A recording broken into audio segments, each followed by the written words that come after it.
E olá você, seja muito bem-vindo, bem-vinda ao canal Mundo Milagre. Eu sou a Camila Milagre e agora a gente vai fazer mais uma leitura do texto do livro Um Curso em Milagres. Estamos no capítulo 8 e vamos dar continuidade ao tema corpo, na seção 8, o corpo como meio ou fim. Vamos juntos? Atitudes dirigidas ao corpo são atitudes dirigidas para atacar. As definições egóticas para qualquer coisa são infantis e sempre se baseiam naquilo que ele acredita ser a sua função. Isso é assim porque o ego é incapaz de generalizações verdadeiras e igualiza o que vê com a função que designou para isso. Ele não igualiza o que vê com o que a coisa é. Para o ego, o corpo é algo com o que atacar. Igualizar-te ao corpo te ensina que o que tu és serve para atacar. O corpo não é, então, a fonte da própria saúde. A condição do corpo depende apenas da tua interpretação da sua função. As funções são partes do ser, pois surgem dele, mas o relacionamento não é recíproco. O todo define a parte, mas a parte não define o todo. No entanto, conhecer em parte é conhecer inteiramente, devido à diferença fundamental entre conhecimento e percepção. Na percepção, o todo é construído de partes que podem se separar e reunir outra vez em diferentes constelações. Mas o conhecimento nunca muda, de modo que a sua constelação é permanente. A ideia dos relacionamentos entre a parte e o todo só tem significado ao nível da percepção, onde a mudança é possível. De outro modo, não há nenhuma diferença entre a parte e o todo. O corpo existe em um mundo que parece conter duas vozes que lutam pela sua posse. Sendo essa constelação que é percebida, o corpo é visto como capaz de deslocar a sua aliança de uma para outra, fazendo com que tanto os conceitos da saúde quanto os da doença sejam significativos. O ego faz uma confusão fundamental entre meio e fim, como sempre faz. Considerando o corpo como um fim, o ego não tem uma utilidade real para ele, porque ele não é um fim. Tens que ter notado uma característica marcante de todos os objetivos que o ego tem aceito para si mesmo. Quando o alcançaste, ele não te satisfez. É por isso que o ego é forçado a se deslocar incessantemente de uma meta para outra, de forma que continues a esperar que ele ainda possa te oferecer alguma coisa. Tem sido particularmente difícil vencer a crença do ego no corpo enquanto fim, porque ela é sinônima à crença no ataque enquanto fim. O ego tem um profundo investimento na doença. Se estás doente, como podes fazer objeções à firme crença do ego, segundo a qual não és invulnerável? Esse é um argumento atraente do ponto de vista do ego, porque obscurece o ataque óbvio que está por trás da doença. Se reconhecesses isso e também se decidisses contra o ataque, não poderia dar esse falso testemunho, a postura do ego. É duro perceber a doença como um testemunho falso, porque não reconheces que ele está inteiramente à margem daquilo que tu queres. Esse testemunho, então, parece ser inocente e digno de confiança, porque não o examinaste com seriedade em todos os seus aspectos. Se o tivesses feito, não considerarias a doença um testemunho tão forte a favor dos pontos de vista do ego. Uma declaração mais honesta seria de que aqueles que querem o ego estão predispostos a defendê-lo. Portanto, sua escolha de testemunhas deveria ser suspeita desde o início. O ego não apela para testemunhas que iriam discordar do seu caso, assim como também o Espírito Santo não o faz. Eu tenho dito que o julgamento é a função do Espírito Santo, função essa que ele está perfeitamente equipado para cumprir. O ego, enquanto juiz, faz qualquer coisa, exceto um julgamento imparcial. Quando o ego apela para uma testemunha, ele já fez da testemunha uma aliada. Ainda assim, é verdade que o corpo não tem função em si mesmo, pois não é um fim. No entanto, o ego estabelece como um fim, pois dessa forma a sua função verdadeira é obscurecida. Esse é o propósito de tudo o que o ego faz. Seu único objetivo é perder de vista a função de todas as coisas. Um corpo doente não faz nenhum sentido. Não poderia fazer nenhum sentido porque a doença não é a função do corpo. A doença só tem significado se as duas premissas básicas nas quais se baseia a interpretação que o ego faz do corpo forem verdadeiras: que o corpo existe para o ataque e que tu és um corpo. Sem essas premissas, a doença é inconcebível. A doença é um modo de demonstrar que podes ser ferido. É um testemunho da tua fragilidade, da tua vulnerabilidade e da tua extrema necessidade de depender de orientação externa. O ego usa isso como seu melhor argumento para a tua necessidade da orientação dele. Ele dita receitas sem fim para evitar resultados catastróficos. O Espírito Santo, perfeitamente ciente da mesma situação, não se preocupa absolutamente em analisá-la. Se os dados são sem significado, não faz sentido analisá-los. A função da verdade é coletar informações que sejam verdadeiras. Qualquer forma que uses para lidar com o erro não resulta em nada. Quanto mais complicados os resultados, mais duro vem a ser o reconhecimento de que nada são. Mas não é necessário examinar todos os resultados possíveis aos quais as premissas dão lugar para julgá-los verdadeiramente. Um instrumento de aprendizado não é um professor. Ele não pode te dizer como te sentes. Não sabes como te sentes porque tens aceito a confusão do ego e acreditas, por conseguinte, que um instrumento de aprendizado pode te dizer como te sentes. A doença é meramente um outro exemplo da tua insistência em pedir a orientação de um professor que não sabe a resposta. O ego é incapaz de saber como te sentes. Quando eu disse que o ego não sabe nada, disse a única coisa a respeito do ego, que é totalmente verdadeira. Mas há um corolário. Se apenas o conhecimento é, e se o ego não tem conhecimento, então o ego não é. E aqui é interessante, né, como de diversas maneiras o texto aponta, né, para a insistente confusão de confundir o ser, quem a gente é, com o corpo, que é um instrumento em que a gente está no momento, né? Então, às vezes as palavras podem aqui até não dar todo o conteúdo da energia que é dizer para que a gente não se confunda nunca com o que a gente é, com a verdade que a gente é, né? As percepções do corpo, o que o corpo sente, vamos pôr entre aspas, são interpretações diversas daquilo que está disponível para a gente conhecer. Que se a gente estiver disposto a olhar para isso e fazer perguntas sobre o que é isso, o que é verdadeiro aqui que eu não estou percebendo, a gente pode descobrir que essas falsas sensações são coisas que foram criadas ou são coisas que estão sendo captadas de fora, que nada são, nada tem a ver com o que o ser é.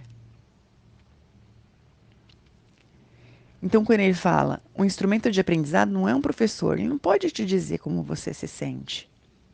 Ele não tem como fazer isso se ele confunde o corpo, que é uma parte, com o ser, que é o todo. Então, o todo, que é o ser, que é o que nós somos, ele tem todo o conhecimento da parte. E se a gente olhar para isso e olhar para o corpo como uma parte do que nós estamos sendo aqui, com um corpo de carne, a gente vai entender que qualquer coisa que acontece na parte pode ser mudada pelo todo. Qualquer coisa que está acontecendo na parte pode não ser a, a verdade do todo. Pode ser uma criação, pode ser uma mentira, como ele disse aqui em algum momento, pode ser uma captação de informações. E aí o texto continua. Tu bem poderias perguntar como a voz de alguma coisa que não existe pode ser tão insistente. Já pensaste no poder de distorção de algo que queres, mesmo se não é real? Existem muitos exemplos de como o que queres distorce a percepção.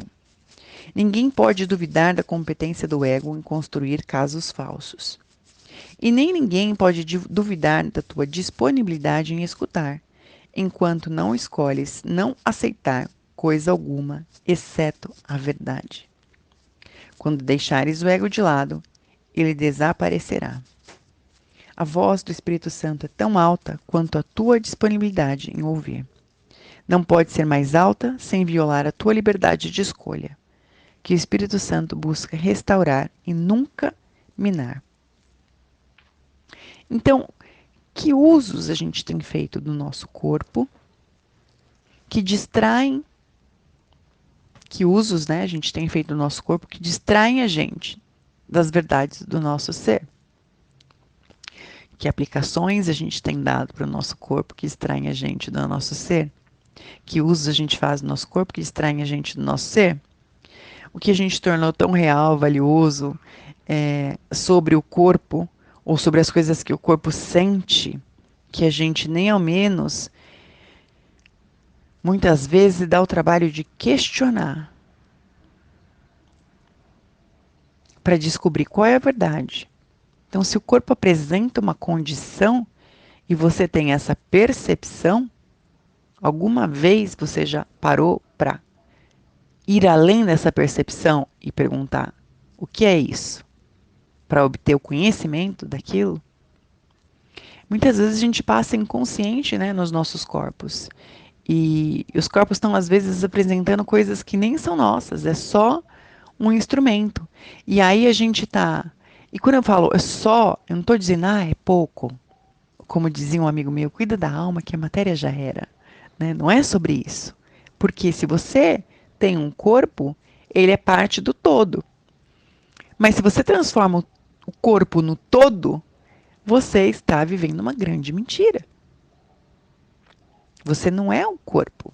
Você tem um corpo, entre muitas outras coisas. E o texto continua. O Espírito Santo te ensina a usar o teu corpo só para alcançar os teus irmãos, de forma que ele possa ensinar a sua mensagem através de ti. Isso irá curá-los e, por conseguinte, curará a ti. E aqui também quero fazer uma pausa sobre as capacidades curativas do corpo. E quanto o nosso corpo também é instrumento de cura. Mas a gente, na maioria das vezes, acha que ele é um instrumento de danação, de sofrimento. A gente nunca olha sobre como o nosso corpo está transmutando um monte de coisas. Trazendo um monte de informação, comunicando entre nós, nossos seres e outros corpos. Mas quanto a gente torna isso, de novo, mais valioso e mais real do que o ser?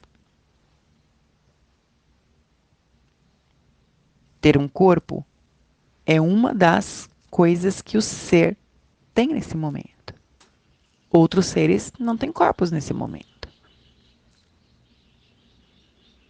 E voltando ao texto. Tudo que é usado de acordo com a sua função, assim como o Espírito Santo a vê, não pode ser doente. Tudo que é usado de outro modo, o é. Não permitas que o corpo seja um espelho de uma mente dividida. Não permitas que ele seja uma imagem da tua própria percepção da pequenez. Não permitas que ele reflita a tua decisão de atacar. A saúde é vista como estado natural de todas as coisas, quando a interpretação fica a cargo do Espírito Santo, que não percebe nenhum ataque em coisa alguma. A saúde é o resultado do abandono de todas as tentativas de se usar o corpo sem amor. A saúde é o resultado do abandono de todas as tentativas de se usar o corpo sem amor. A saúde é o início da perspectiva adequada da vida, sob a orientação do único professor, que conhece o que é a vida, sendo a voz, pela própria vida. Então, será que agora é a hora de a gente dar espaço para o nosso corpo ser saúde, ser beleza, ser amor, ser paz, ser alegria, como o próprio ser pode ser? Então, se a gente parar de usar o nosso corpo para o ataque, inclusive do nosso próprio ser, que modo diferente de viver a gente teria se a gente não usasse o corpo para o nosso próprio ataque, em primeiro lugar, para se atacar. Quando a gente fala, eu tô cansado, o ser ficaria cansado? Ou a gente está usando o corpo para atacar o ser? Tô cansado disso, tô cansado daquilo. A ponto do corpo ficar cansado? Será que o ser ficaria cansado? Ou o corpo poderia ter tanta energia quanto o ser?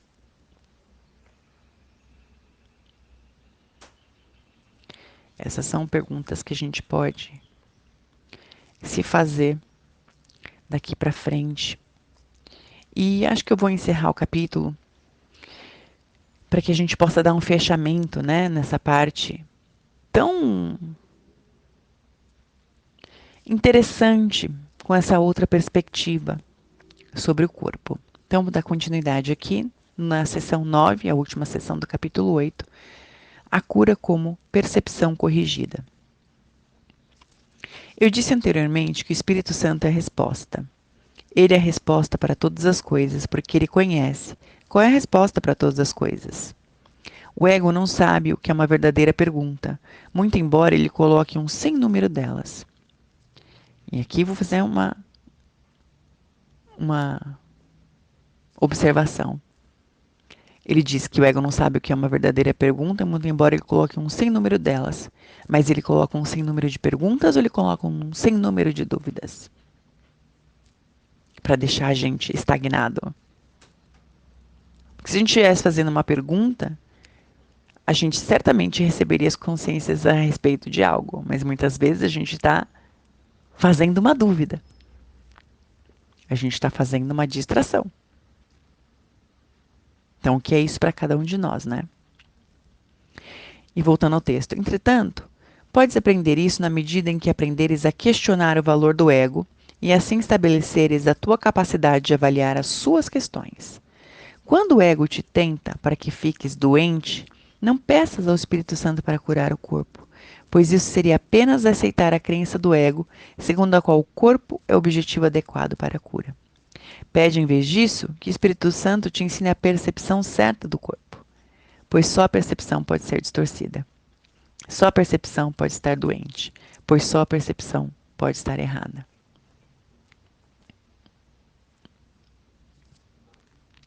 A percepção errada é o desejo de que as coisas sejam como não são.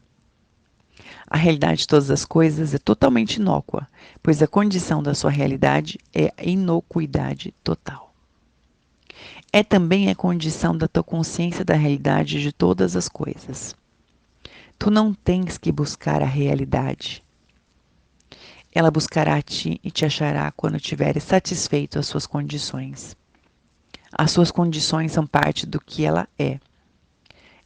E só essa parte depende de ti. O resto é por si mesmo. Só precisas fazer tão pouco, porque a tua pequena parte é tão poderosa que te trará ao todo. Aceita, pois, a tua pequena parte e permite que o todo seja seu. Seja teu. A integridade cura porque é da mente.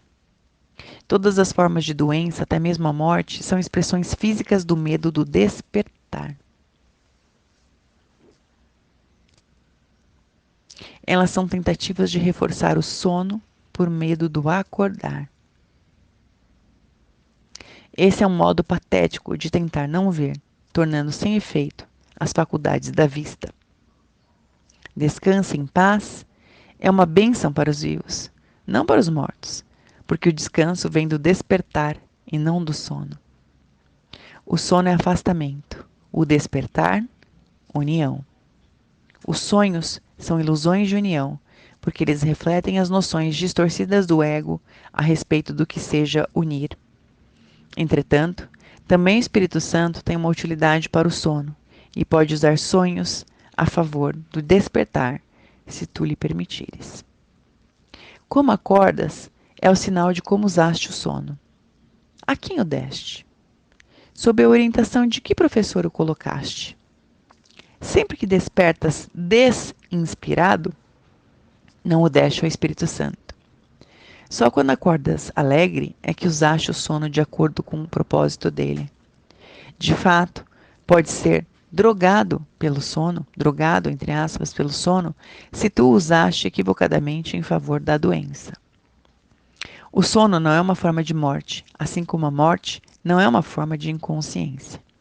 A inconsciência completa é impossível. Só podes descansar em paz porque estás desperto. A cura é a liberação do medo de despertar e a sua substituição pela decisão de acordar. A decisão de acordar é o reflexo da vontade de amar, já que toda cura envolve a substituição do medo pelo amor. O Espírito Santo não pode distinguir entre graus de erro, pois se ensinasse que uma forma de doença é mais séria do que a outra, ele estaria ensinando que um erro pode ser mais real do que outro. A sua função é distinguir só entre o falso e o verdadeiro, substituindo o falso pelo verdadeiro. O ego, que sempre quer enfraquecer a mente, tenta separá-la do corpo em uma tentativa de destruí-la. No entanto, o ego de fato acredita que está protegendo o corpo. Isso é assim porque o ego acredita que a mente é perigosa e privar algo da mente é curar. Mas privar da mente é impossível, pois significaria fazer o nada do que Deus criou. O ego despreza a fraqueza, muito embora faça todos os esforços para induzi-la. O ego só quer o que odeia. Para o ego, isso faz sentido perfeito. Acreditando no poder do ataque, o ego quer atacar.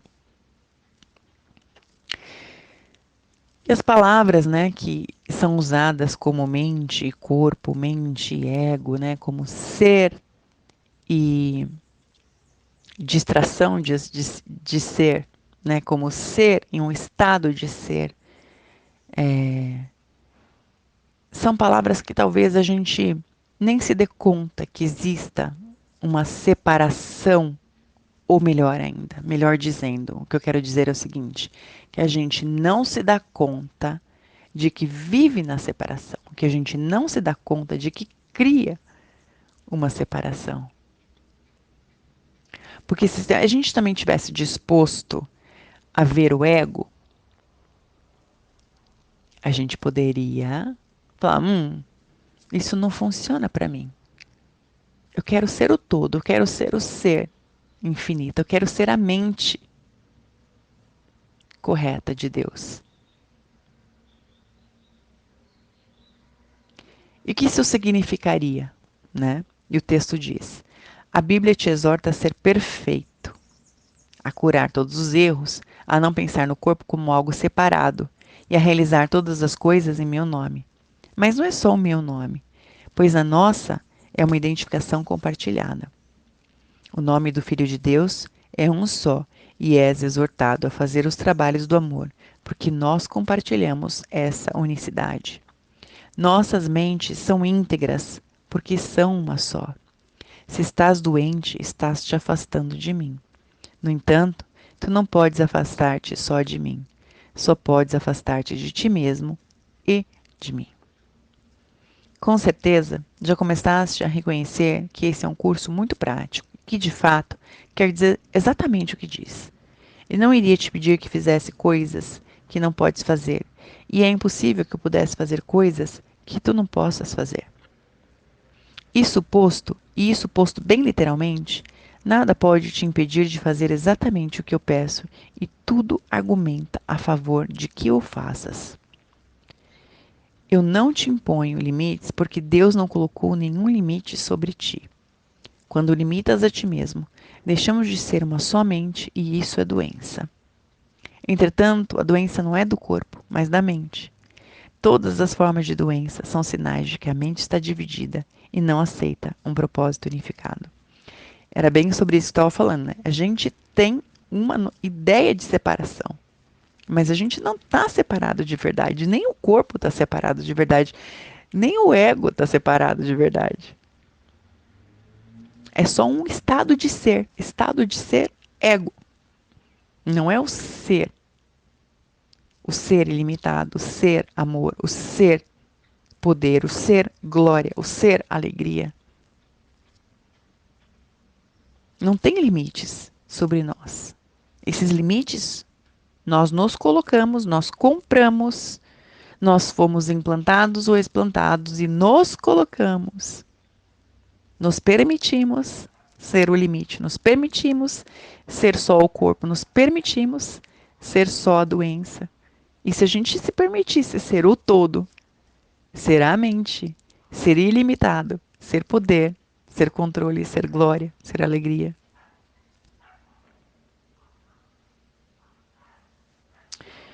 E voltando ao texto. Vou repetir uma frase e depois continuar. Todas as formas de doença são sinais de que a mente está dividida e não aceita um propósito unificado. A unificação do propósito é, então, o único caminho de cura do Espírito Santo. Isso é assim, porque é o único nível no qual a cura significa alguma coisa. O reestabelecimento do significado em um sistema de pensamento caótico é o caminho para curá-lo. Restabelecer o significado em um sistema de pensamento caótico, que causa limitação, que causa doença, que causa dor, que causa separação, que causa discórdia, que causa conflito, que causa raiva, que causa distrações. E voltando ao texto. A tua tarefa consiste apenas em preencher as condições do significado, pois o significado em si mesmo é de Deus. No entanto, o teu retorno ao significado é essencial para o dele, porque o teu significado é parte do dele. A tua cura, então, é parte da saúde dele, já que é parte da integridade dele. Ele não pode perder isso, mas tu podes não saber disso. Entretanto, essa é ainda a sua vontade para ti, e a vontade não pode deixar de prevalecer para sempre e em todas as coisas. Então, como seria se a gente continuasse desfazendo essas limitações, essas separações, esses ataques a tudo ao nosso redor, mas sobretudo a nós mesmos? Se a gente não se separasse mais do que nós somos, que é íntegro, que é perfeito, que é inteiro.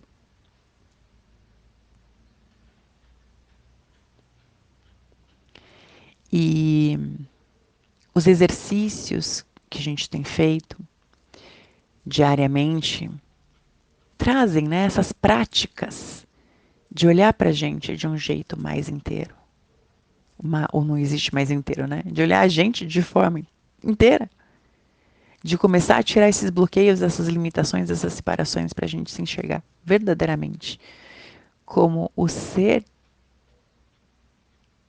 infinito que a gente é. Um ser criado sem limites.